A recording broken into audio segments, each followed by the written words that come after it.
Welcome to the intro. In one of our recent raids on the Cuban shore, me and 16 of my buddies captured a 5'2", giant-nosed, just huge nose. He's got payasses. He's got a big. He's got a fucking. This man's yarmulke is like a goddamn frisbee. Like not. It's huge. And looking at his ID, I mean, I can't read. I had a couple ladies do it for me. It says his name is Noah Colwyn. His podcast, of course, is I can't remember the name. Yeah, it doesn't matter, but it's a competitor of ours. So we have tricked Noah onto. He's not on the line. It's called yet. Slow Burn. It's called Slow Burn. It's a Slate podcast.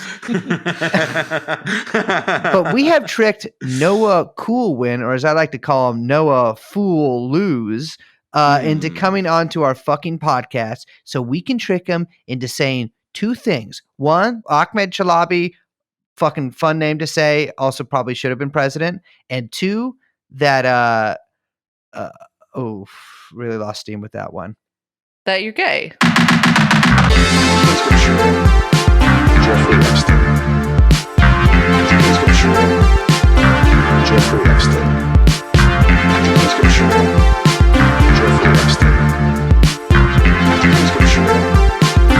Jeffrey Epstein.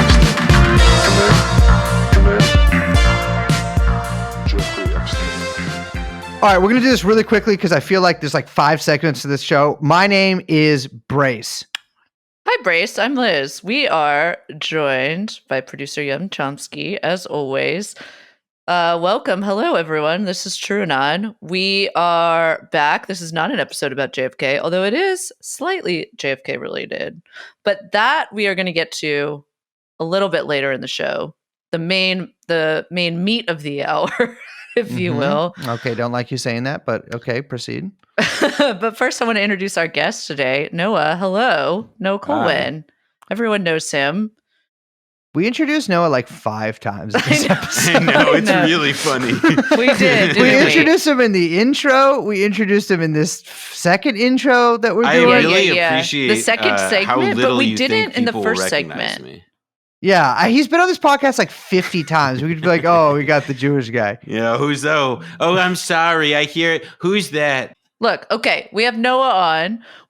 First of all, we have him on because he's got this new season of Blowback, his podcast. It's not called Slow Burn. It's called Blowback. Maybe you've heard of it. You probably have listened to the first season, but the second season is out now on Stitcher Premium. Look how I'm learning how to say these things and promote stuff. And we're talking about Cuban exile groups and kind of their political role. But we got to talk about some other stuff in the news first, right? So let's get into that. Yes. Iron Dome, engage.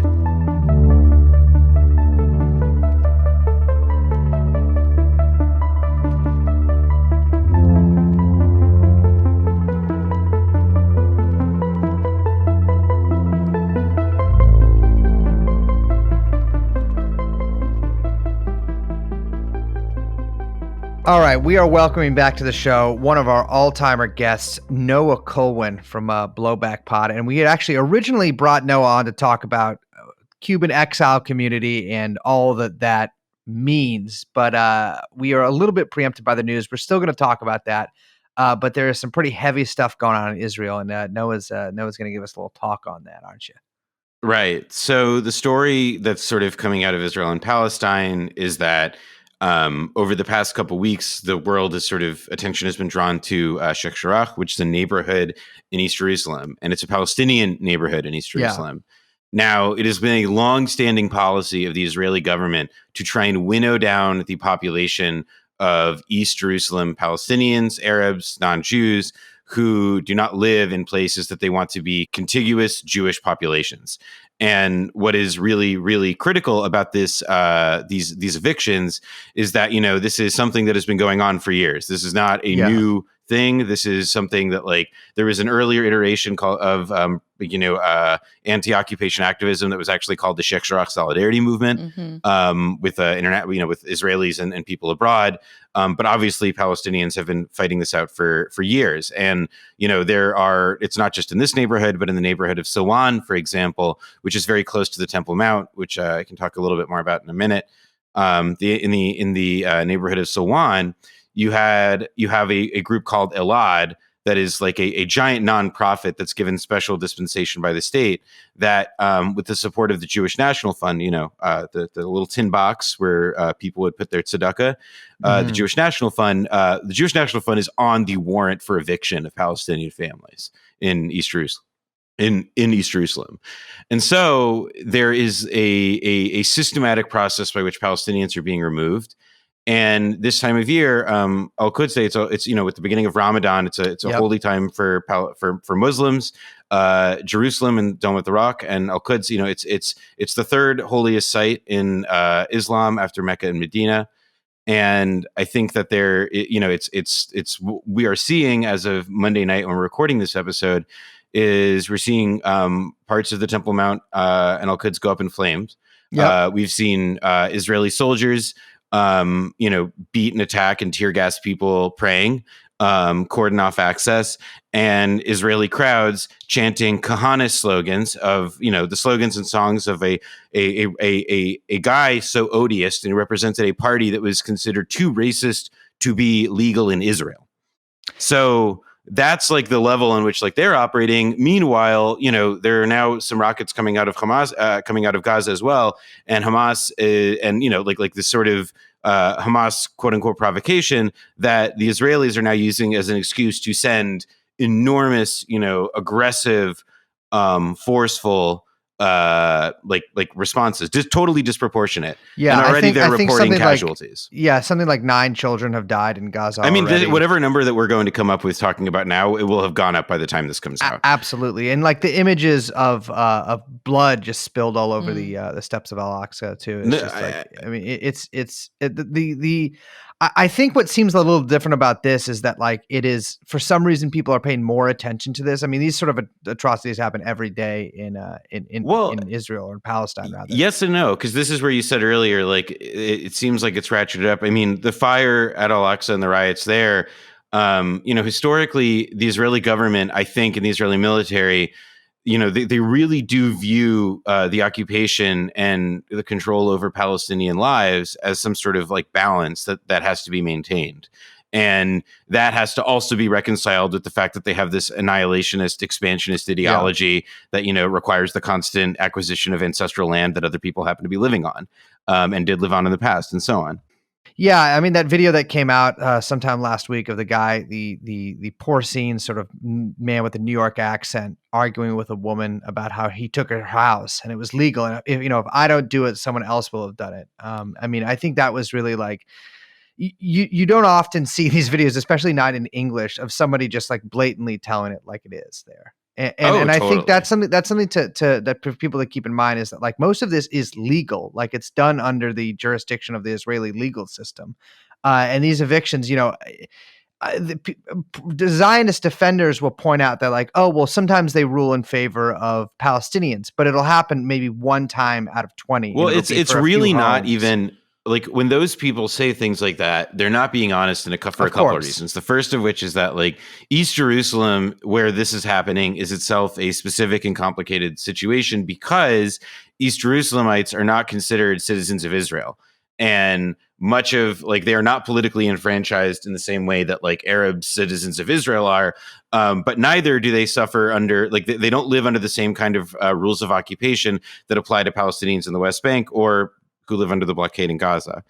And so, I mean, the way those people are being dishonest because Palestinians, there are all these fractured ways that Palestinians are made to live. And in the eviction court, the Palestinians do not have legal standing and they are not given or credited any of the same rights, which is why these evictions are happening. And more to the point, more broadly, it's reflective of, it's similar to the same dynamic, although not quite the same thing, as how settlers acquire Palestinians' lands elsewhere, or how Palestinians are not tried under the same laws. Basically, settlers in the West Bank, no matter where they are in Israel, as long as Israel considers it, part of Greater Israel or Israel proper, settlers carry around with them the sphere of Israeli law. Yeah. So if I'm a settler and I live in I live in a settlement in the Gush Etzion block, and I'm in one of the more fringy ones on the outside of it, and there's a Palestinian village nearby, and there are these kids who are with their goats or whatever, and I want to go fuck with them. If I go fuck with them and a military jeep comes up from the IDF, the obligation of the IDF soldier there is to protect the settler, no matter what happens. So if the settler starts wailing on these kids, starts trying to kill their animal, abuse them, harass them, or whatever, the IDF soldier's obligation is not to do anything other than protect the settler, no matter what turn it takes. And secondly, the settler, let's say something were to happen, anything the settler does gets treated as if he's a citizen of Israel, and it gets handled in an Israeli court. The Palestinians live under martial military law. And under military law, they have all of these restrictions that effectively make them non-citizens. They do not enjoy full political emancipation. They constantly, they live under, if you're in the West Bank, under Israeli military rule. So it's sure, maybe one Palestinian in a blue moon catches a break in the system somehow. But on the whole, what the system allows for indefinite and arbitrary detention, no habeas corpus. And, I would say, as we're seeing now, also, as it relates to habeas corpus, the right for the Israeli government to come and take your home. And, I think that there are, I don't want to pretend to know about why all of this is happening at precisely this moment, but I think it's, with the Ramadan, with the Israeli elections, with a lot of anxieties about the stability of the Israeli ruling coalition. And also now the fact that they just canceled elections again for the PA. And which means that you're talking about over a decade in which there have not been elections held in the West Bank. It's it's sort of understandable that I think a lot of people have been saying for a long time that something like this might happen, but people can always say that. I think it's just sort of incumbent on people to really pay attention and see just how bad it will get before somebody is eventually able to get the Israeli government to either back off or the Palestinian resistance is able to convince them that they have to. Because truthfully, the Israeli government won't stop until somebody does. Somebody makes them. You said something like this would happen, or people have been saying something like this would happen. You mean because the Israeli state needs to shore up domestic support because it's so shaky right now? Or I think it's at both ends. The first of which is that there's this, I think Palestinians have sort of, and Palestinian critics who I read, in English, you can read at 972mag.com. And also, I think the perspective at Electronic and Nefada on this has been pretty helpful. But basically, there is from Israeli domestically, obviously, incredible pressure to allow for settlement and do these things because it is historically how Netanyahu has able to been to consolidate his support, and the right does it in general. And then for the Palestinian side, what I said earlier about there not being elections, the PA, and the PLO, which is sort of a one-party system run by the PLO or Fatah, and I'm speaking sort of in generalities there. It's Chair Mahmoud Abbas, he is the leader of the Palestine Authority and the de facto negotiator on behalf of the Palestinians. But he's not really somebody who has an enormous amount of political power if it were ever exposed democratically. Hamas has been making inroads in the West Bank and so on. And so there is a real, problem in Palestinian politics where it's been very stuck at the level of governance. And, I think that this is people, when they say that people have been expecting something like this, it's been fairly easy to imagine a situation in which people suddenly get really, really pissed off because, as anybody can read about the myriad crimes visited upon Palestinians daily. I don't think anything's inevitable. I don't want to speak in those kinds of terms, but this was. I think it should be understood that this was there is a chain of events that led this that you can see that led to this happening. What do you think comes next? The response has been, the videos are horrific, and they've been pretty widely shared on social media. I know that a couple of American celebrities have started tweeting about it or like Instagram posting about it. That usually signals a certain kind of like middle class liberal pressure kind of developing, which, you know, has happened on and off through the past couple decades, honestly, in America. Um, I mean, I don't mean to say that that means that some things will change. I just mean that, you know, what kind of watching what the American response will be. I'm curious what you think, Well, if there will be any at all. I mean, like on the plus side, like look, like there has never been a moment like the one we're in terms of like where like I think the horizons for Palestinian solidarity can go in America. Um, there are openly BDS supporting members of Congress in the Democratic Party. There are like, and those people have not been, much to the regret and chagrin of the APAC crowd, have not been sufficiently they have not been marginalized from like any influence from influence and being able to shape popular opinion on this issue, even if they're not getting, you know, the committee assignments yet to really be involved. So that is, I think, like one thing to consider, that like there are people who at the very least, you know, there should be pressure being applied to them to really be the standard bearers in this moment, and to you know, reiterate, you know, who's in the right, who's in the wrong here, and why. I also think that there is, you know, you're totally correct, because I've picked up on it too, and I tweeted something to this effect. I really do feel very like there is a sea change in how people talk about this issue, Yeah. and the framing that they talk about it, and like the revulsion that they experience and why they experience it. And it's not because this is impossibly complicated. It's not because there are any of these, like, you know, banalities that generally get thrown at you by the mainstream media or elected officials. It's just like, you know, it's a combination of, I think, like the fact that it's, as Israel has become more nakedly racist, and it has made its apartheid-like qualities its most defining qualities. Yeah.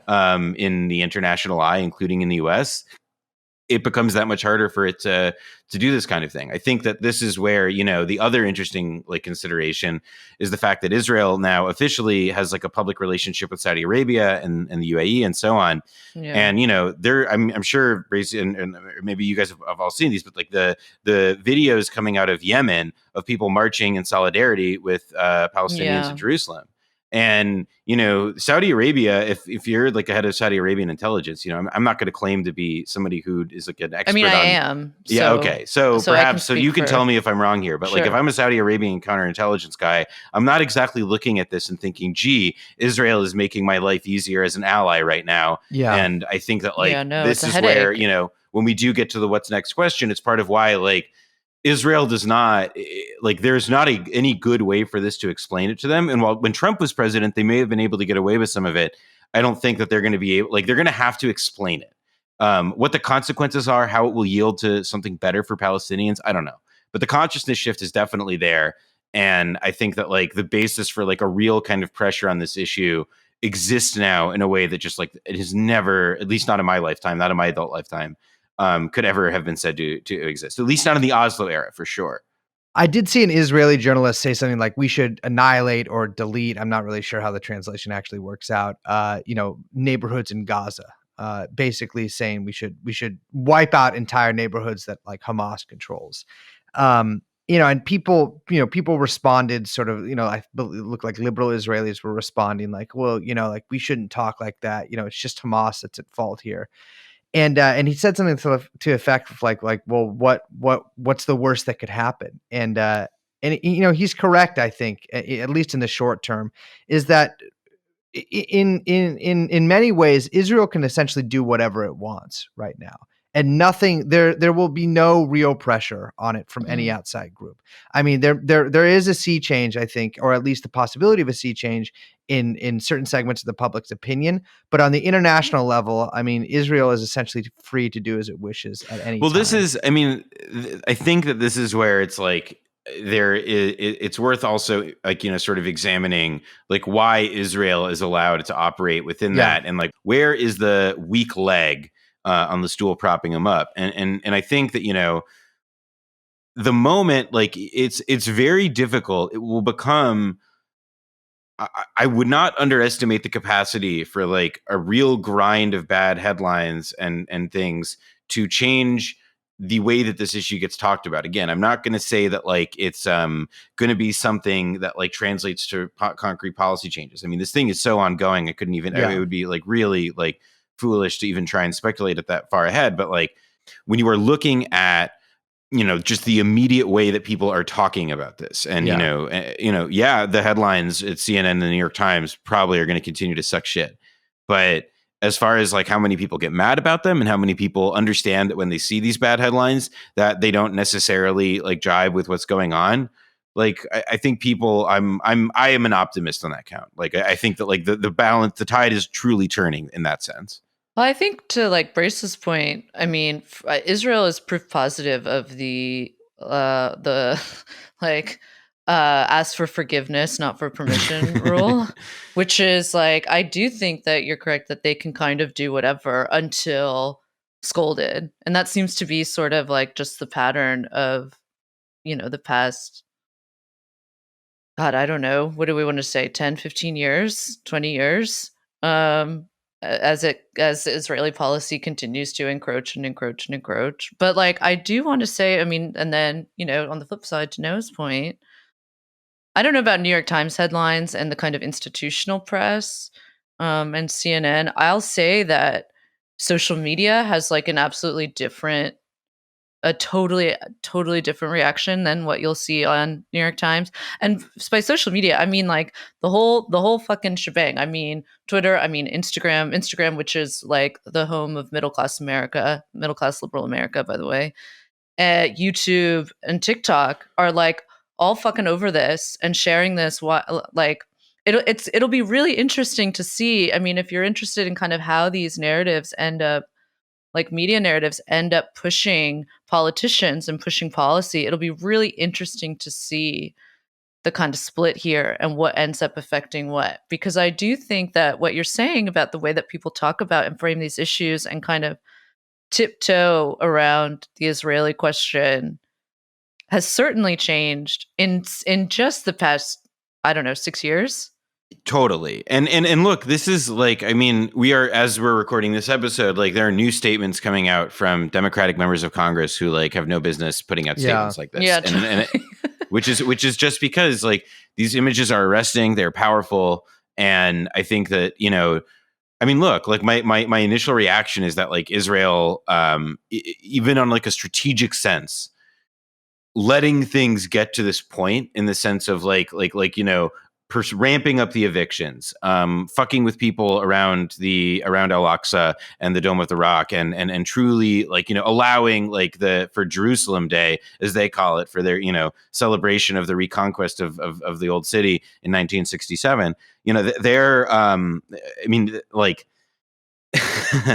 I guess the way I would put it is that the all of these things, like, that was a strategic misfire if you are Israel looking to not jeopardize your position. Because truthfully now it's like, oh, American Democratic officials are like, all right, maybe, these squishes have had some points about Israel getting out of line. Maybe we do have to jerk the chain a bit. Because by the way, every so often you will get some psycho cretin who will come out of the woodwork and who will stick their head out and say, by the way, Israel policy makes no sense. Robert Gates, for example, and they always do this after they leave office. Like Bob Gates, always.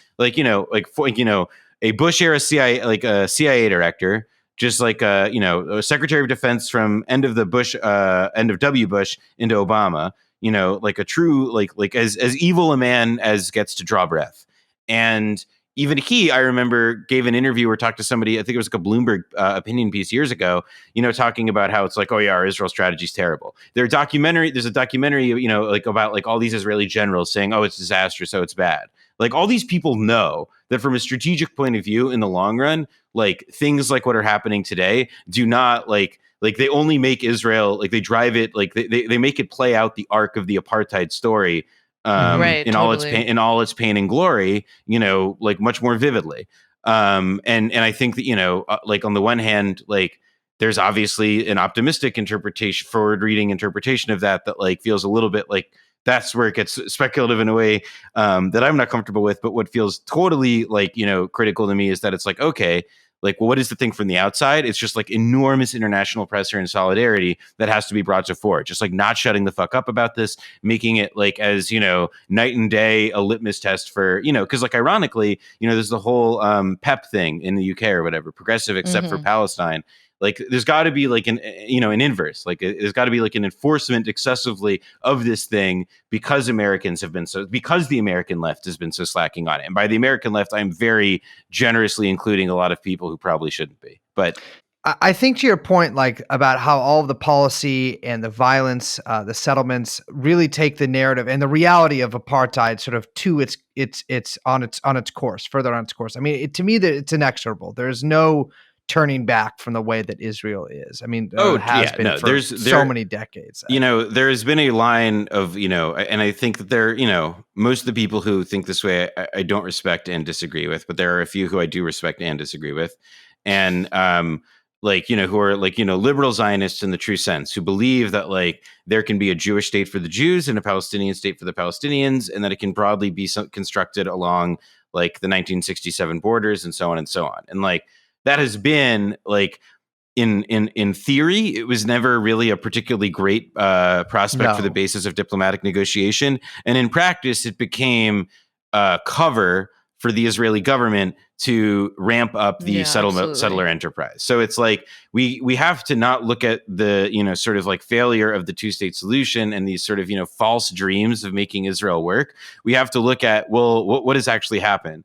And it's that the Israeli political system very successfully absorbed these efforts at negotiation and so on. It took something like Land for Peace in the 1990s, which the right wing viewed as anathema, as a death sentence, and instead it made it even stronger. If anything, it made the Israeli system much more resilient because then they were able to use the negotiation as a fig leaf. And because the Palestinians never actually got any meaningful concessions from Oslo, they just got this quasi-governmental entity in the form of the PA. They didn't actually suddenly have any bargaining chips to continue with to negotiate.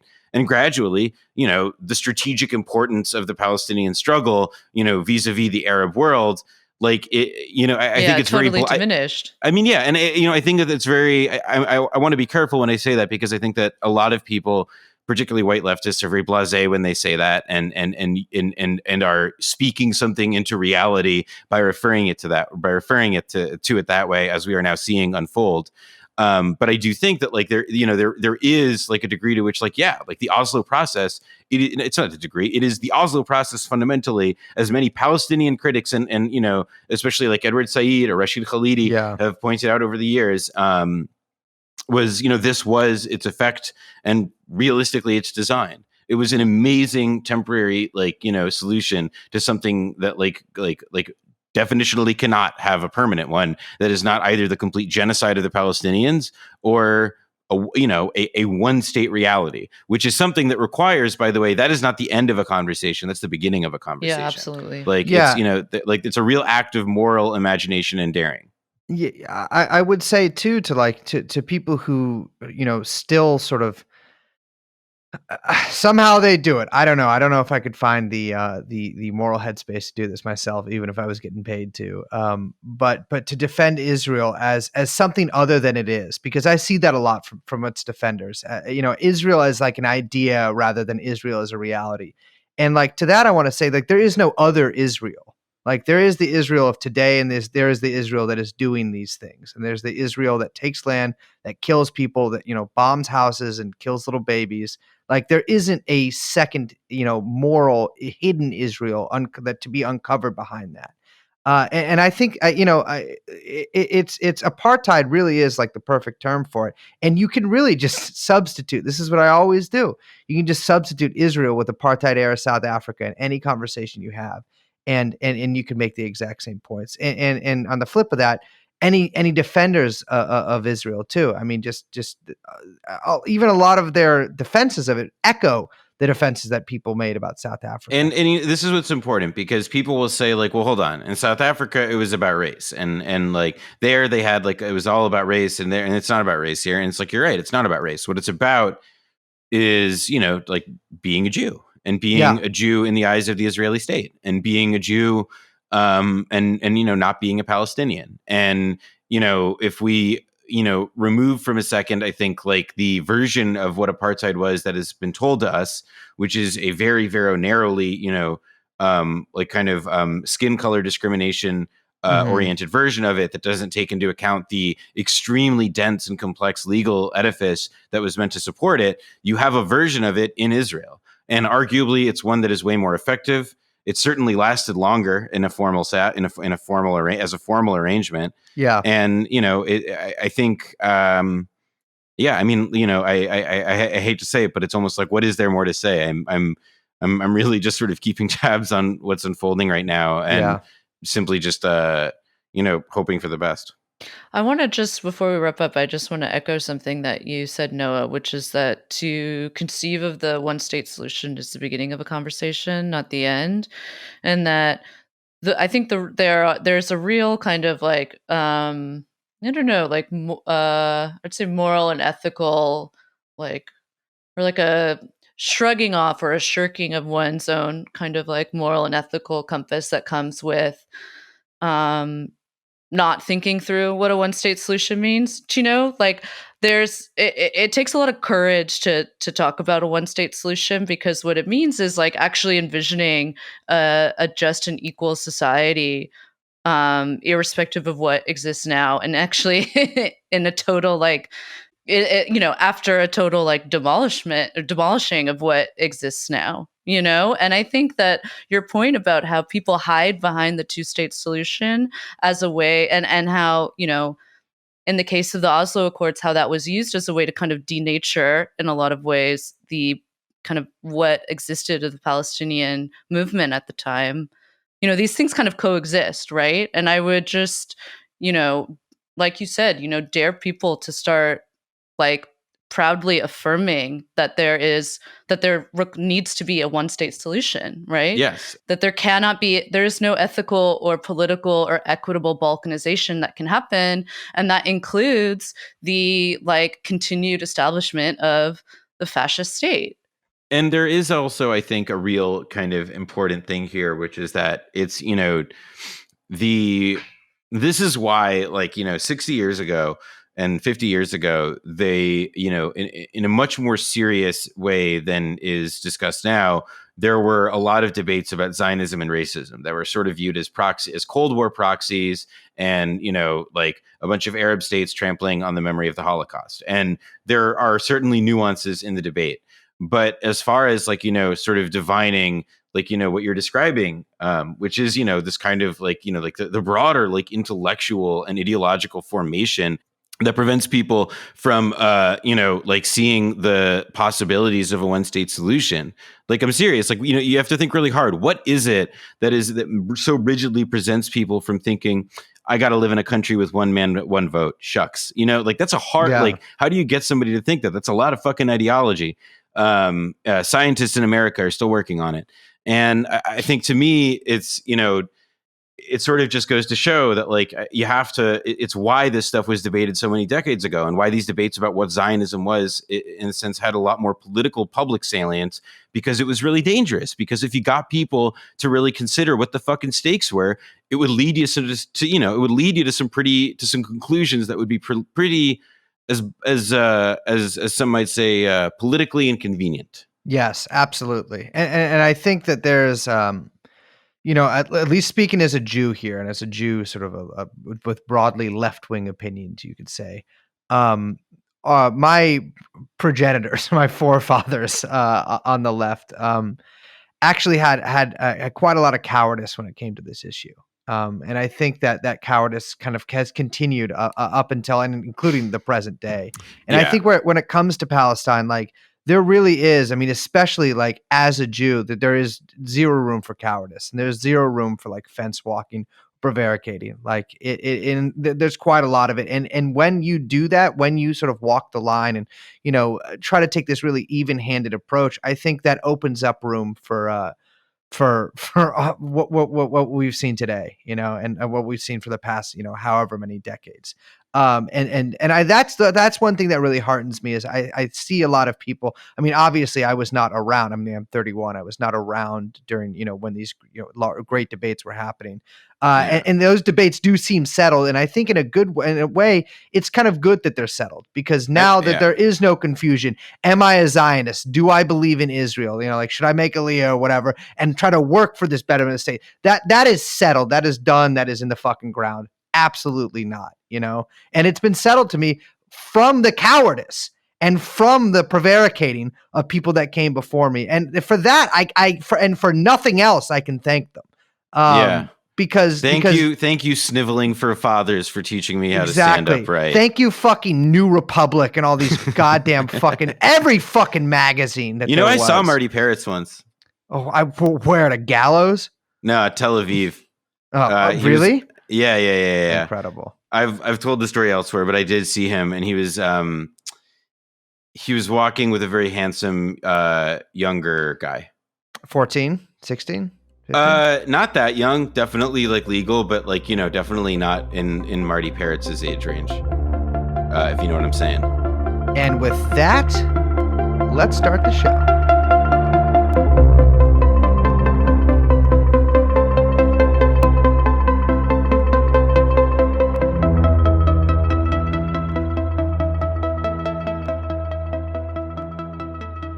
Welcome to Miami, baby. How you doing? Young Chomsky, play some party noises while I'm doing this. Woo! I love being here at Marco Rubio's foam party. I am licking chests, tweaking nipples, and slapping asses of 85-year-old men who have blown up airliners. That's right, baby. We are in Miami. Not actually. We're on it's like a Zoom type program that we use, but we are joined by Noah Colwin, who is calling in from Miami. And by that, I mean, technically New York City, but there's a lot of Jews in both places. So it's sort of the same thing.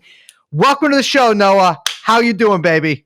I'm doing good. That was a wonderful, seamless, tasteful transition. Not racist. And well, listen, you know what?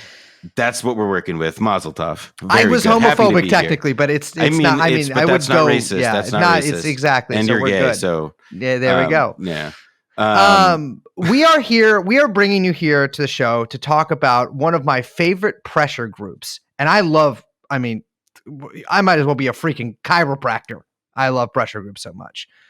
Liz is shaking her head and frowning. But we are talking about Cuban exiles. Yes. Cuban exiles, the final frontier. These are the voyages of the most militant diaspora community. Oh, brace, you're unbuttoning. I am. I'll get a little exile-y. Yeah. I so listeners, I have a gold chain on and a slightly hairy chest. But Liz, what was your question? No, I was saying, why are we talking about them?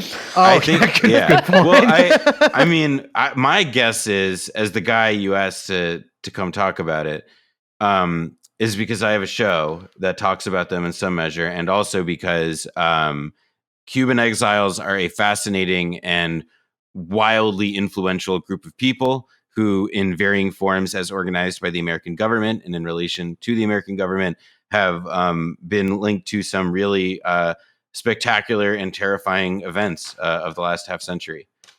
Yeah, I would say also that we've had, for dear listeners who have been listening for a while, if you guys can recall our previous episodes, one with Noah Colwin on The Lobby, the documentary about the lobby, the Israeli lobby. We'll be talking about that probably in a little bit. But also our episode on the Ukrainian lobby in both, the US and Canada, and talking about the ways in which the Ukrainian lobby is, a bit more informal, we'll say, but the way these kind of foreign lobbies take shape, and historically what kind of political role they've played. And the Cuban exiles, for people who've been listening to our series on JFK, which is ongoing for the rest of our lives. These are a group, after the revolution in Cuba that were quite useful to the U.S. and deployed for many reasons, not just within the U.S. or in Miami. I mean, we'll talk about that, but also around the globe for various reasons. So it's a really interesting history, but also not completely and totally divorced from, what's going on today. Yes. And I mean, I think like one good place to start is with this clip that I'm going to put in the chat. But like the gist of it is that like you have, like the Cuban exiles organized as a political force in America today receive millions of dollars. They receive them through the National Endowment for Democracy, a private organization that disperses federal grants for the purpose of things like Radio Free Europe, Radio Radio Free Freedom, Asia. Radio Free Asia, Asia. and Radio Mart. Okay, I know Yeah. the rolling the R there. I feel like I can get an allowance Also, for that. Radio we- Marti. There's also TrueAnon podcast and Chapo. Yeah, Podcast. TrueAnon, Yeah. Blowback, Chapo, and Memoirs of a Geisha Pod. And so, Yeah. so there's this, like this clip, Radio Marti runs an article talking about the multimillionaire Jew called George Soros, who is influencing American politics. Never heard And of it's him. like, what? Why is no the lies US government- detected? No lies detected. All right. So whether or not the provenance of such a claim is true or not, we can all agree that it's not nice to say those words in that order. Absolutely. On such a venue. And recognizing that it is not nice, I think we can agree that it's not something that like the U.S. government should be funding. So why is this emanating from TV Marti as part of Radio Marti, or like this whole Marti network named after Jose Marti, who is the most influential, like pre-Fidel in the time of the Spanish-American War, the most important, like the legendary icon of Cuban independence and revolution. The Garibaldi of Cuba. Yes. Yes. And so where I think our story would begin is, with the Cuban Revolution and, what our podcast talks about, and which is how these exiles, as they were filtering out after the Cuban Revolution was initiated in 1959, they started coming to Miami. And I'm actually going to give you a clip that's going to be in a future bonus episode to run here. So about 2 weeks after we arrived in Miami, we went to the refugee office, and there was a very nice officer from the Immigration Service sitting at a desk advising Cuban refugees. When Cuban refugees have it different than Central American refugees who get accosted and deported, Cuban refugees get a green card and a parade in Miami. And back then, we also got the privilege of a one-way airplane ticket to anywhere in the United States we wanted to go, as long as we promised not to return to settle in Miami. They would also give us food stamps and access to medical care if we needed it. So this is Jose Pertierra. He was a lawyer for Elian Gonzalez's father. He's an immigration attorney based in D.C. and a Cuban American himself, very knowledgeable about this stuff. And we will have a bonus episode interview on Blowback that you can listen to at an undetermined point in the future. But I think that snippet sort of nicely shows about how, the radical Cuban exile community, that we sort of talked about is, it's having the state support in just one example, that continues to this day through the stuff like Radio Marti or publications like Cubanet. And then you also have, this other thing where you have just like the very nature of what the Cuban exiles arriving in Miami did, which was to transform a city with the Cuban American community at the core of it, and becoming so influential. What it ultimately created in terms of, giving weight to radical exile politics. Yeah, and you also can't miss out on the thousands, I think I could safely say, acts of terrorism, many of which were pretty spectacular, including blowing up an airliner full of civilians, bombings as recently as the early 2000s. I mean, probably more recently than that, but at least that I know about. And the dispersal of a lot of these exiles into death squads, not only throughout South and Central America, but through Asia and through Europe as well, and in America too. Yeah, in America as well. In that way, I think the Cuban exiles actually, it's funny that they are really one of these sort of nexus points that we talk about between us, almost every subject that we've talked about on this podcast, which is, of course, like intelligence, the spider network stuff, JFK stuff, the lobby. I mean, really, they connect essentially to all of it.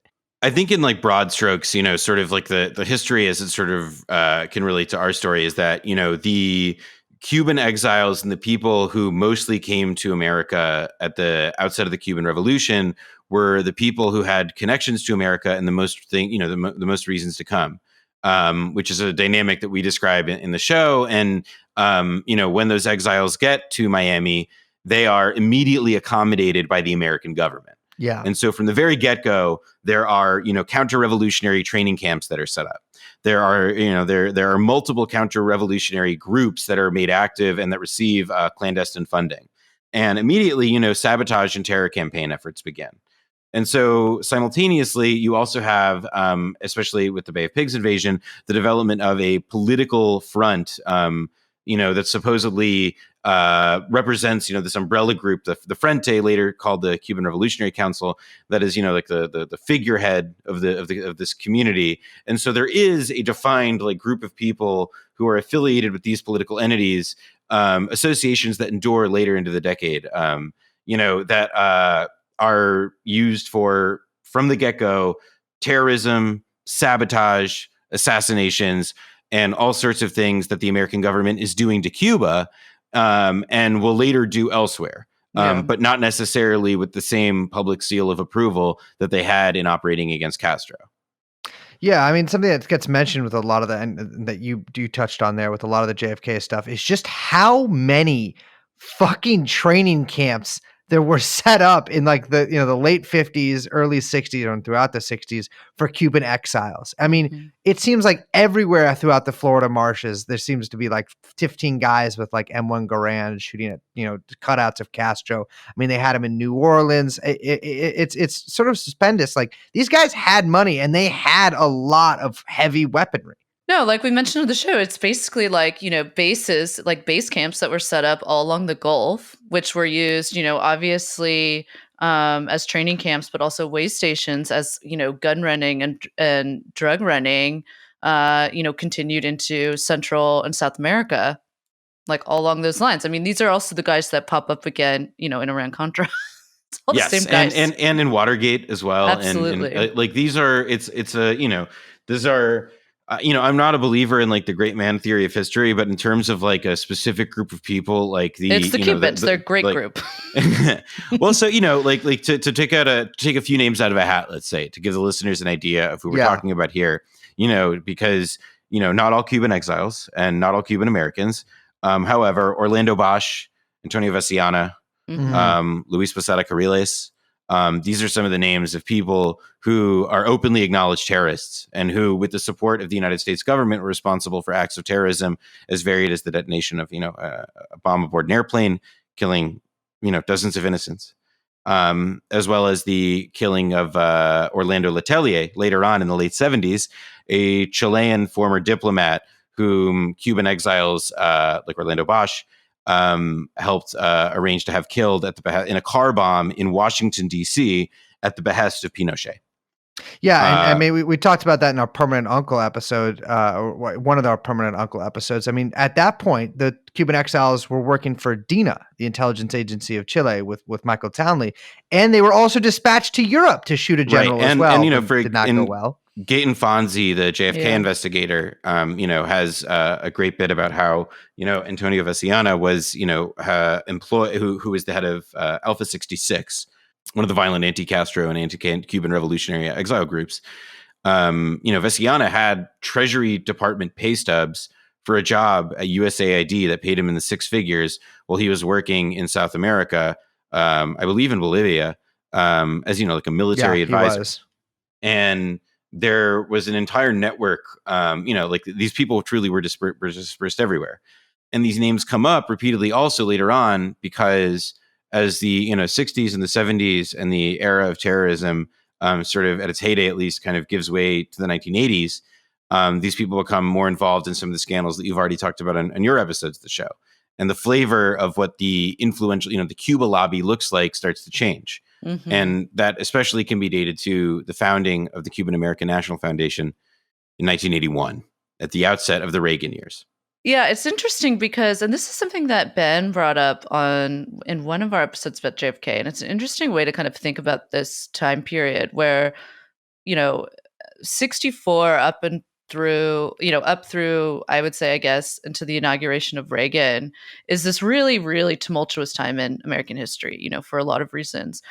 Least of which is that, these campaigns of terror that the Americans are funding, we said internationally, but I want to make a point again, although I think we have previously one time, but just to drive it home, domestically as well, right? These kind of mirror the crazy instability and kind of power grabs that are going on behind the scenes in the wake of the JFK assassination and then the Watergate scandal, as the intelligence community is kind of like broadening and hardening its stronghold on the American bureaucracy, I would say. And so which is to say that then it makes sense that these kind of terror networks that we see become kind of concretized or official in their capacities. It's like it all kind of like changes into like bureaucratic wings with the welcoming of the Reagan years, which is really the beginning of the consolidation of the state under this new sort of military intelligence power that they'd all been kind of fighting against over the previous couple decades, if that makes sense. And until the collapse of the Soviet Union, the way that the Cuba lobby acts in America is through developing political clout and cachet. And so here's where I will say, and to maybe do a patented blowback callback to the first part of the front half of the episode. Damn, the blowback where we talked callback. about Israel. Sounds a little. I think it sounds normal and cool, and is a helpful little heuristic for the When listener I think of to blowback, know when I'm callback, referencing a point backwards in time. But that's just actually, me. I'm built different. It's actually not patented, because usually, like colloquially, when people say blowback, callback, they are thinking about Marco Rubio phone parties. That's like calling back in their mind that. So you might want to be like, it's interesting because that happens in Israel. okay, I'll allow it. So I've reported on AIPAC. Like I've gone to the AIPAC conference a few times. I had a career as a teenage Zionist, and I've spent a lot of time in the belly of that beast, so to speak, as Jose Marti might have put it. And I think what I learned from reporting on that is the way in which not so much like an identity, but like a specific kind of category or community marked by certain kinds of institutions, certain kinds of relationships to the state, and certain kinds of self-propelling myths about whether it's Zionism or the liberation of Cuba. Are instrumentalized for some really wild political ends, and they satisfy domestic politics in a certain way without any obviously positive benefit, as we could see it, for the peoples of other places. And in Cuba, it's at this time in the 1980s where I think you start to see with the Cuban American National Foundation a move toward that kind of model that you see with AIPAC, that is all about developing like as much broad-based political support as possible in both sides of the aisle. And they do that in the 1990s. They're able to, after the collapse of the Soviet Union, and with after some more developments I'll mention later, they're able to get legislation ramping up sanctions on Cuba. Yep. But what also happens is that the Cuban American National Foundation remains involved with these terrorists. And the head of the foundation, Jorge Mascanosa, the foundation falls apart at the beginning of the 2000s, in part because it is revealed the extent to which the Cuban American National Foundation, people affiliated with it, are tied to terrorists, and to which their agenda and their attempt to create and manifest themselves as a provisional government in waiting, not dissimilar to the Iraqi National Congress and Ahmed Chalabi. I was about to say, very similar there. It's there is an enthusiasm for violence that is part of their shit.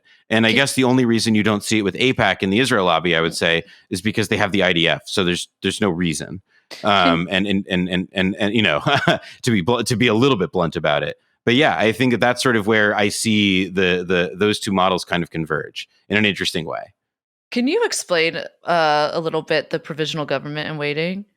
Sure. So the idea is that when you want to get rid of a government, one of the first things you have to do is come up with a list of who you want in the new government. Mm-hmm. And I think that it's very difficult for CIA guys and others to really, sell these kinds of projects from time immemorial. They've not been able to do that unless you have this sort of fig leaf provisional government. In the 1960s, as it relates to Cuba, that provisional government was called the Cuba Revolutionary Council, and it was made up of, mostly like reactionary elements of Cuban society, like landed gentry type, not like people who did not would not be popularly elected, let's say, by any conventional measure.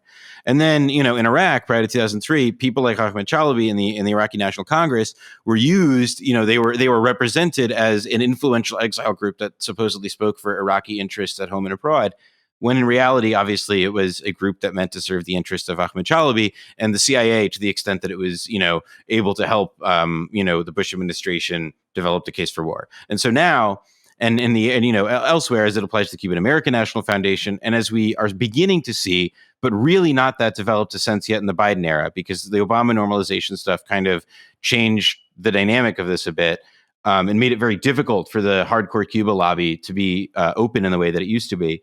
And I mean the Obama steps toward normalization, because to be clear, he did not normalize. Yeah, he did not. But it really threw a spanner it really threw a spanner in the gears for these people, because they really thrive on like a constant kind of political agitation, and they need it. And they need it, and that's the similarity, that because they would be that government in waiting. Because what are you if you're not a government in waiting? You're just a bunch of schmucks sitting on a bunch of money in Miami who whine about the good old days but can't do anything about it. I mean, I one of my sort of pet passions is exile politics from the 20th and I guess now 21st century. I mean, one of the most famous sort of exile groups that had a large political impact, I think everyone thinks of as the White Russians, right? And people who fled Russia after the Civil War ended not in their favor, oftentimes to Paris. And, famously, there's these images of these generals in sort of like their decaying uniforms, decrepitly kept up by their now unpaid, manservants and pages and adjutants and all that. Even go back further, the French Revolution afterward, Napoleon dealt for years with, and even the Jacobins, some of their biggest threats were always, not just the people that they were facing in, the salons in Paris or whatever, but the Bourbons. Yeah, exactly. Like these people abroad in the Holy Roman Empire or whatever who were plotting to kill him. And, that was not a small thing. That was a major political concern. Exactly. And, and the White Russians, I mean, in that case, intelligence services in the West were not as bureaucratized and oftentimes not as effective as they are now. And so, while various governments did utilize White Russians, I mean, most famously, I believe, Nazi Germany, with the various, I mean, there was a couple different Russian liberation armies that they have, one of which was Soviet defectors led by Vlasov, and then they actually had White Russians too, neither of which were very effective. In fact, I would say both were very ineffective. It's funny you say that, because the Cuban exile community has also been an incredibly fertile ground for the Cuban government to run effective counterintelligence operations, and the most famous of which involves a group called the Cuban Five. That is a wild and detailed story that's really cool. And there's actually a movie on Netflix that's not half bad about it by Oliver Assayas called The Wasp Network. The Wasp Network. That stars just about everyone it's okay. Yeah. And I think it illustrates basically the Cuban government began running counterintelligence operations in the 1990s, not to plan any attack on America. There's been no evidence that they were doing any plotting against America, but simply to spy on the exile groups that were running terrorist operations into Cuba, and were caught by both the Cubans and the Americans, by the American Coast Guard and stuff. These guys are also they show it in the movie pretty well, but these are guys who just showed up fucking assault rifles at a resort and start popping off. There's not they're not there's a mythology about this that talks about how these are people who wanted to simply, do better for Cubans. And it's okay, well, here's what they were. They were guys in a fishing boat with a bunch of assault rifles and maybe an RPG.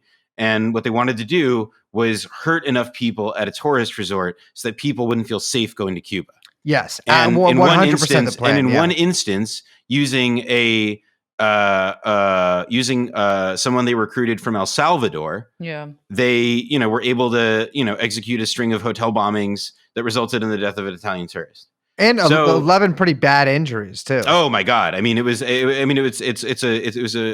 fucking like horrible tragedy, and these are conspiracies that are operated, with the not even tacit, explicit permission of the American government, because later on, the people who are involved in planning these things, when there are gestures at holding them to account, they are not held to account. There's no legal accountability or anything, and it's a real. It's a fucking tragedy, of course, but I think it's also it helpfully illustrates the degree to which these remain ongoing issues, because we aided and abetted terrorism against this country and American citizens have been killed in that battle for what it's worth. Not that it should be worth anything, but it is political currency, unfortunately. And our government does what? It does nothing. If anything, it sweeps it under the rug for all the obvious reasons that it would be so inclined to do that. The U.S. government maintains, I think the State Department maintains a list of state sponsors of terrorism. On that list are Syria, who got put in the 79, Iran, who got put on in 84, the DPRK from 2017, and Cuba from January 12th, 2021. And a measure that fucking Joe Biden could snap, like he could absolutely snap of his finger immediately get, but has not chosen so far. And if you, like me, are trying to recall when the last instance of Cuban terrorism occurred and you are failing, then I think you're pretty much in the boat as everybody listening to or probably speaking on this podcast right now. But on the flip side, I mean, the U.S. is like Noah is saying, inarguably, not subjectively, not like, waffling and wiggling around with definitions, a state sponsor of terrorism against Cuba. I mean, you mentioned the guy Orlando Bosch earlier. Orlando Bosch is, I think it could be safe to say, an international killer. He is floated around from Cuba to the U.S. to all throughout South and Central America. He's a I think one of the things that Blowback as a project has challenged people to do, and that I know we've said this elsewhere, Brendan and I have, my co-host, for those who don't know him, lovely guy. It's that when we start to look at the things about like what is organized crime, right? Like what is the mafia? Yeah. What are they supposed to be good at doing? What are they supposed to do? And it's like, selling drugs and killing people, among other things. And it's like, well, what is the CIA really good at? And what is the story of their engagement with a group like these specific Cuban exiles suggest? They're also very good at drug running and killing people on a vast and international scale. And so I think that there is a way, respectfully, because there is a lot more to Cuba than just this dimension. And there's a lot more to the Cuban struggle and the Cuban Revolution than just this dimension. But I think it's, it is important to see the way in which this struggle is, it fits into a larger pattern and a larger story of how, our intelligence services, quote unquote, better described as secret or clandestine services, are primarily concerned with, doing those things that which are secret. They're not about gathering intelligence. They're about, this is their ball game. Yeah. Death, destruction, wanton terror, and doing so in a way that only so as to make it difficult to see and decode. I like to think of it as every economy requires a regulatory apparatus, and the criminal economy requires one as well, and then the CIA provides it. Yeah, that's a good way. I like that too. And I also think it there's a version that Hollywood is very good at selling us, in which the CIA is sort of operating at this level above everybody else, always one step ahead, plotting some devious scheme and so on. And there's it's half true, right? Because I think that what the machinations as it relates to Cuban, some of these Cuban exile plots, for example, CIA didn't order some of these things. It wasn't part of their plan. Yeah. But it doesn't fucking matter, because for the times when stuff is part of their plan, these things are the acceptable cost to them for when, things don't necessarily go their way. And sometimes, for what it's worth, these things are what the CIA wants and what they get away with. We just can never prove. It's just a matter of these groups that the CIA funds and the agency and the government, American government is behind, goes off and do these things. Yeah. What is culpability? How do you define responsible? These groups, like, you mentioned the raids earlier. These groups would stick on like 20-millimeter cannons onto fucking boats and then go strafe. I mean, at first, mostly Soviet ships and Cuban ships, and then eventually just anybody who did business with Cuba.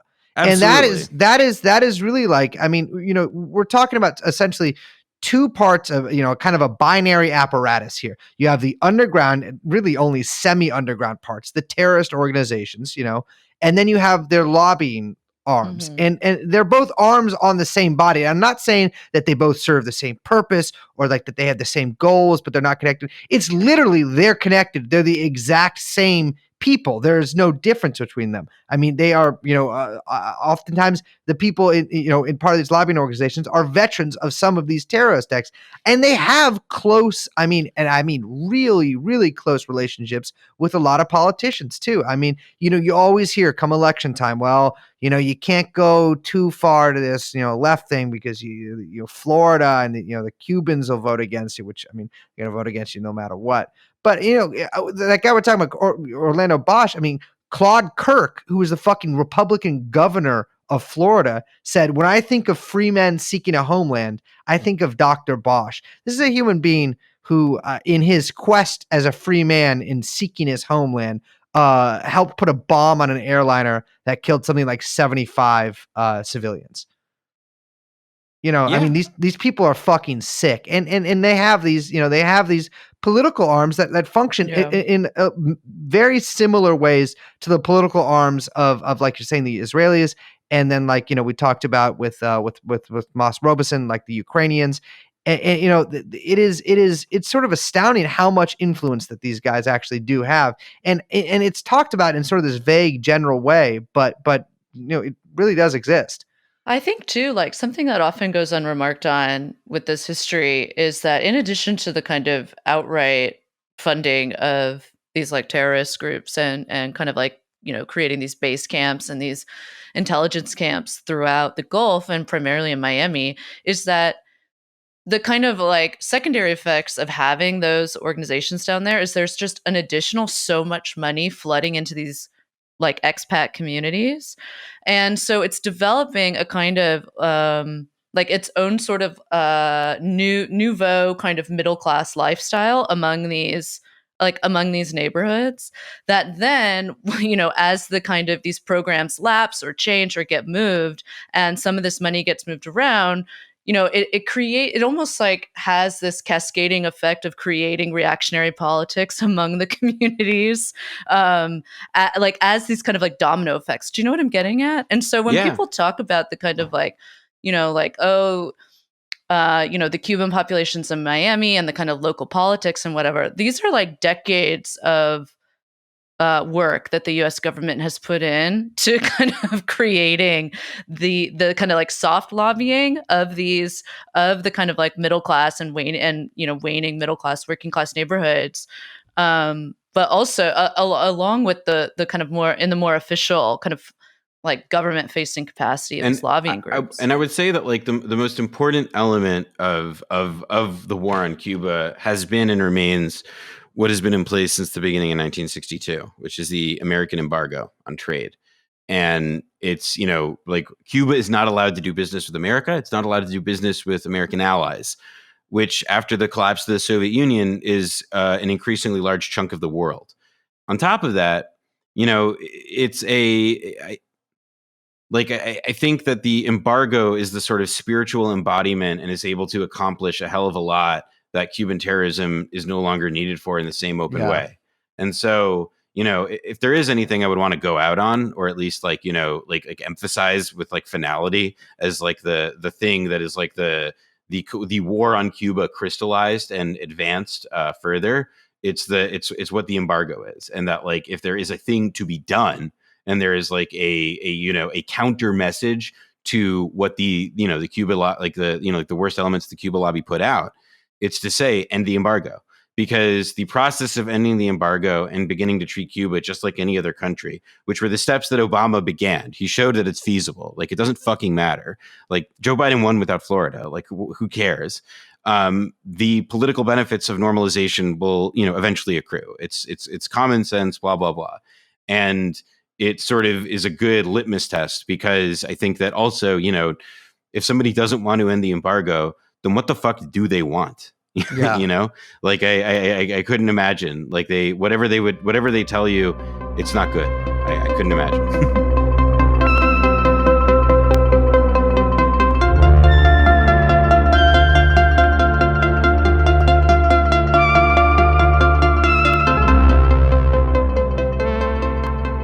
So I think we should get into a little bit of specifics here with how these groups operate, because as anybody who's at all familiar with lobbying, it functions in much the same way, except I would say a little more aggressively. Plus, they blow up things.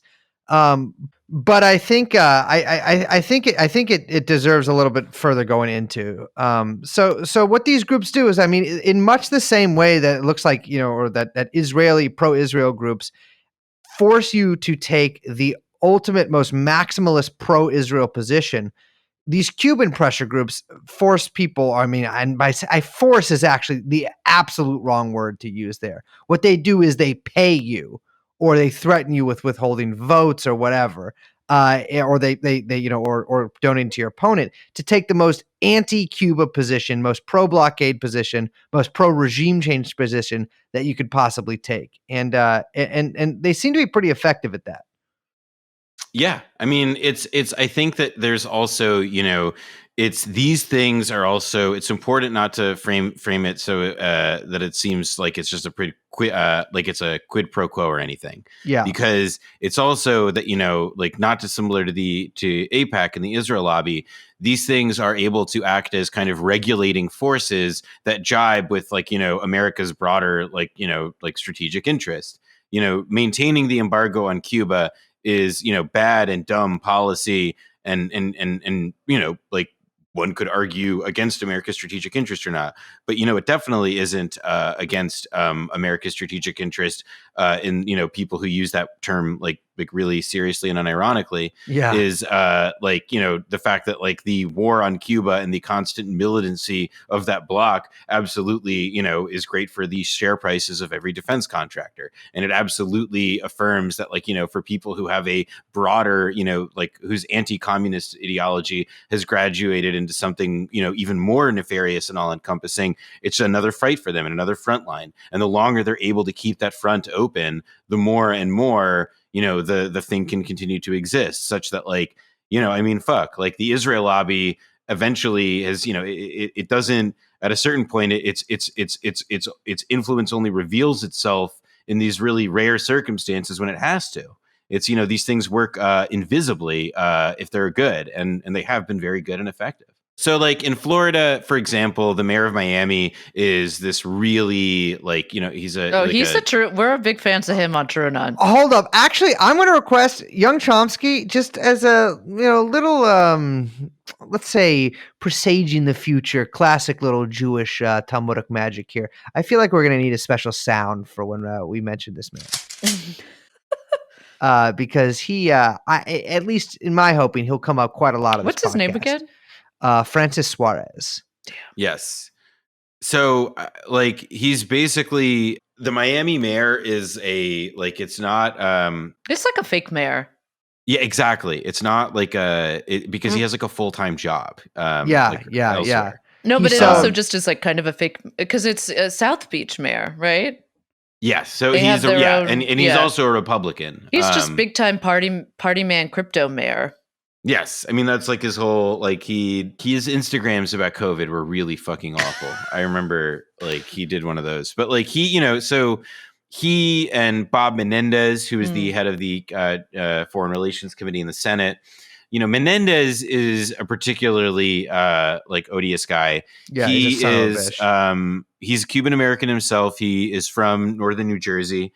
The largest Cuban immigrant population outside of Miami is in North Jersey. Mm-hmm. I think Union County specifically. Yeah, it is. And 100 murders and bombings between, I think, 1972 and 1982 related to Cuban exile community there. Interesting. Awesome. That's sick. I mean, it's where I'm from, so I think it rules. And, yeah. And it's like rooting for, like, the Giants or whatever. I think that's tight. A little hometown representation. Yeah. So,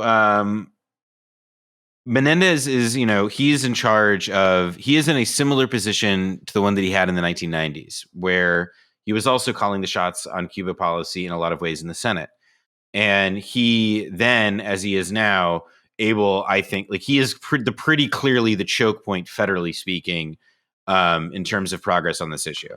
And in terms of where, Biden is being pressured, because, under Obama, there was an NSC guy whose portfolio issue was Cuba, which, doesn't mean that like he was Cuba's best friend or anything, but does mean that like the Obama administration gave a shit about Cuba specifically in a way that like Biden doesn't. And all of the Biden public announcements and like ways of engaging on Cuba so far have been, shitty. They've not been positive in any meaningful sense. And, Menendez is really sort of a key point there. And he's a guy who has been in bed with these folks for a long time. In February, there was this really big event where Menendez and a bunch of other people, members of Congress and influential politicians, including our boy, Francis Suarez, and they appeared at the Museum of the Cuban Diaspora. And, this is a museum and a group that is all associated with people who were previously on the board of the Cuban American National Foundation and have ties to these groups who are affiliated with Cuban terrorists. So the year is 2021, and Bob Menendez is speaking alongside, Republican and Democratic politicians in the Miami area. He is virtually speaking because of the pandemic, you see. So he piped in virtually. Oh, of course. And he is speaking to a group that, play a little game of Kevin Bacon's 6 Degrees of Separation is, just like a hop and a skip away from, people who blew up airplanes with like, no discernible moral defense at all. And some people who connected to that do claim that they received the go ahead from the U.S. government, specifically the CIA.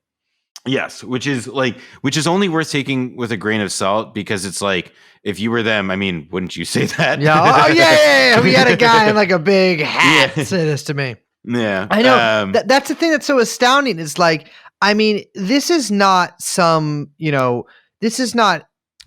I'm trying to think of a comparable situation here, because it's like you're not going to like meet with Mohammed bin Salman, who like kind of gets his lieutenants to carry these things out with him. Like you're going to meet with like the guy who chopped up Khashoggi. Actually, I think the guy who chopped up Khashoggi probably has met with the U.S. government on many occasions. Certainly on the time that he chopped up Khashoggi. He definitely. I mean, I think he was a contestant on Top Chef. Well, no, I'm saying when you could argue that when he was chopping up Khashoggi, exactly doing the sort of knife tricks, Benihana style, he was technically meeting with an agent of the U.S. government. Ending his career. Yeah. But I mean, it'd be a shame if people heard us talk about that hibachi meal that Americans got in the Turkish embassy that day. Or whatever. But I mean, it's pretty wild. I mean, these guys, and they get money from them too. Like, the Cuban lobby is pretty well funded. I mean, well, so here's the other thing though, which is that it's important because like there are federal government ties in meaningful ways where it's like tens of millions of dollars at least are steered towards, like these media concerns that just churn out anti-Cuban government propaganda of incredibly low quality. Yeah. And that is then used, by the way, it's all vertically integrated.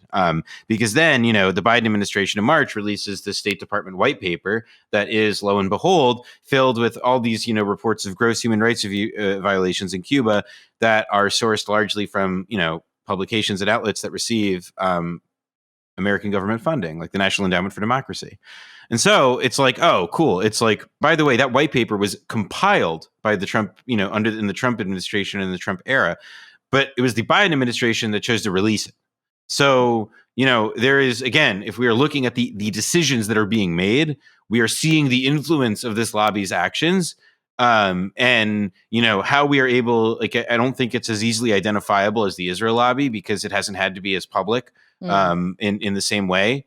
But I do think that, like, we are seeing it work, and it's not good. It's not good. I mean, what is on the table with the Biden admin in terms of like Cuban relations? Like, what are we actually talking about here? Here's the beautiful thing about Cuba. Unlike Israel Palestine, where you have to negotiate for a settlement between, like meaning that like you have to find a way to get an apartheid nuclear power to like, you know, stop occupying in other people's lands and then create a new political sovereign entity to, you know, like have them start to live toward peace. In Cuba, like the two steps are: one, end the embargo and the attendant economic and diplomatic bullshit, and then second, to start treating Cuba like another country. Stop trying to disassemble the Cuban government and the Cuban Revolution. Because, you know, the Cuban Revolution and the Cuban government has accomplished some incredible fucking things when the American government is not spending all of its time trying to, you know, like end it, like and reduce it into rubble. Like they developed their own fucking COVID vaccine. And I think that it's, you know, the reason is, you know, it's because like the embargo, if you know, the reason that like the exiles are perhaps ramping up their activity now and are trying to make sure that like Biden doesn't pick up the limited treat, because Obama really fucked it, you know, like by leaving this thing like a half measure, half started. Yeah. Like Classic he really fucked Obama. it. So like by making it this half measure, Half you know, in, half out. by like now the Cuba lobby is preventing a return to that trajectory because, you know, if we're to allow ourselves to at least think a little bit big here, it's because like a Cuba unrestrained by the embargo, a Cuba unrestrained by this forever American war is something that would be very, very damaging for these people. It would be a story so compelling and so meaningful about better ways for people to live. And, you know, that's why they can't let it happen. And it's all the more reason about why it needs to happen. Yeah. I mean, hell, I always think like, look at what they did to just little tiny Grenada, right? And like, you know, what they were trying to accomplish there, and you know, the U.S. government invading the country and stuff, and they weren't able to do that with Cuba. And I think that is always, obviously, I mean, I'm breaking no new ground here, but that's clearly been a sore point on the U.S. government's record. You know, I've been to Cuba. I spent a few weeks there traveling around the countryside. It is right before the Obama sort of like made overtures to them. In fact, I had to go through Mexico to get there, and by the time I got back, I wouldn't have had to do that, which, you know, could have saved a little bit of money there. Thank you, old bungler. But You got obungled. I got obungled, you know. But I mean, it's an incredible country, and you can really see the effects of the blockade on them. I mean, literally, like, you know, people always point to these like, oh, there's these decaying buildings and all this stuff. It's actually like part of the reason is because they can't fucking buy paint. It's so expensive to buy paint for them. And let's also be clear that, like, you know, the effect of these sanctions, like, that is the point of them and the embargo. Like, it is like that immiseration is what they want. And like, absolutely make the economy, you know, scream. And, you know, the Cuban government recently, you know, like Raul Castro formally left power. You know, informally, obviously, he's still a very fucking influential person in Cuba, but his successor, like there is a transfer of power, and there's been a series of, you know, like amendments to the constitutions, referendums, you know, popular legislative initiatives that were voted for by people on the island with overwhelming support, committing the country to socialism and so on within the last couple of years. And these are fairly, you know, these are recent developments. And so, you know, Cuba at the same time is also, you know, like, there are people who we've spoken to for Blowback who say that, like, you know, as Cuban society moves in this direction, you know, there's, you know, and Cuban society opens more up and more Cubans get on the internet, and the American government simultaneously attempts to do what it did many years ago and abuse those openings for our own ends to destabilize. Like, that's a real risk and a real problem. And so, you know, I think it restores a sense of urgency to the issue. And even though Joe Biden seems to have forgotten about it, or at least wants everybody to forget about it and to forget about what we do there, like you can't, because, you know, it's, I mean, for all the obvious reasons, but you know, this is what they want. This is the plan. Yeah. It's the slow degradation it's the slow, you know, assault. It's the slow knife. They want to gut and bleed, and they want, you know, it's, you know, I don't think that there are many it's really like, people will always try and tell you, especially smart liberals and media people and journalists will try and tell you that things are always really complicated, and that things are like cannot be black and white, and that things have to be really, really complicated. Like, you know, they have to be morally dense or whatever. And sometimes that is true.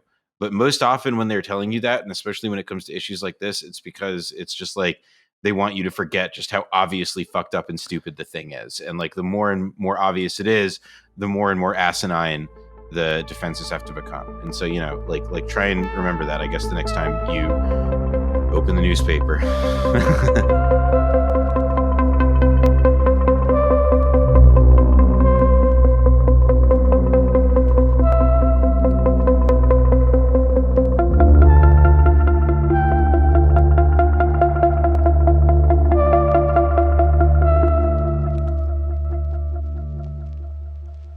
In case you haven't yet, like, subscribe, listen, Blowback Season 2. Right. The way to do it is go to your browser, go to No, Stitcher.com. don't do that. Don't do that. No, brace. It's not, I promise I won't give the Pornhub link. Okay, I promise. okay. Go to your browser. Go to your browser, www.pornhub.stitcher. No, do not tell them about that, dude. I'm trying not to get that out. All right, sorry. Okay, www.stitcher.com/premium. You got to go in your browser, select a monthly plan, and then when you are purchasing, enter the promo code Blowback, and you will get a free month of listening. Here's a tip. It turns out there's a glitch with your system, with their system. It says you get just a week free. It turns out you do get that month free, and you get another week. So if you sign up this week, with that free trial, you will get to listen to the rest of the show in its premium run before everyone else if you sign up with the promo code Blowback.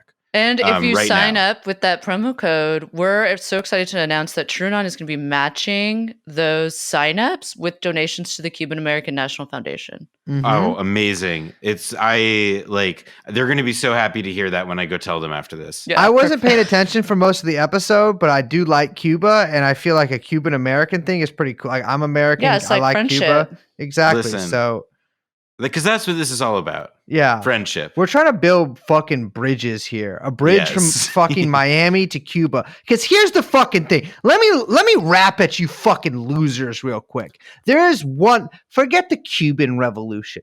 Forget the Cuban counter-revolution. Forget the American Revolution. There is one revolution for the 21st century. That is Bitcoin. That's Bitcoin.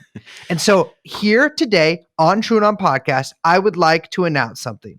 We are moving to Miami. Mayor Suarez has made us an offer that we cannot refuse. We are buying 0.25 Bitcoin from him. He is giving us an actual large, like sort of round plaque with a money type B symbol on it. Yeah. And we're buying. We've been assured there's no surveillance equipment on the inside of that coin, by the way. No. They did tell us to mount on the wall of our studio, which, by the way, beachfront.